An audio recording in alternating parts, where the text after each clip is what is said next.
નવા મંત્રીમંડળને લઈ અને સાંસદ રામ મોકરિયાનું એક મોટું નિવેદન સામે આવી રહ્યું છે। રાજકોટ શહેરમાં ધારાસભ્ય જે છે તેમને મંત્રીપદ ન મળ્યા હોવાનું રટણ તેમના દ્વારા કરાઈ રહ્યું છે।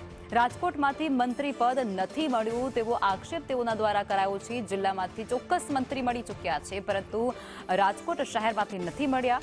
અગાઉ મોરબી રાજકોટ જિલ્લાઓનો ભાગ હતો, જેમાં સૌરાષ્ટ્રના અત્યારે કુલ 9 એમએલએને એક સાથે મંત્રીપદ મળ્યું છે, પરંતુ રાજકોટ શહેરને સ્થાન નથી મળ્યું।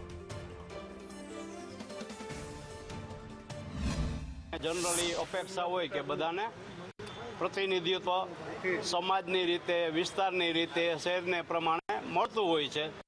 આ વખતે રાજકોટ શહેરને મળ્યું નથી અને જિલ્લાને મળ્યું છે, તો એ જે આપણા કુંવરજીભાઈ બાવળિયા છે એ, અને આમ પેલા મોરબી આપણી સાથે જ હતું, કાંતિભાઈને મળ્યું ને તમારે એ વિચારવું છે કે સૌથી વધારે આ વખતે પહેલી વખત સૌરાષ્ટ્રમાંથી લગભગ 9 જેવા મંત્રીશ્રીઓને ચાન્સ મળ્યો, લાભ મળ્યો છે। બધા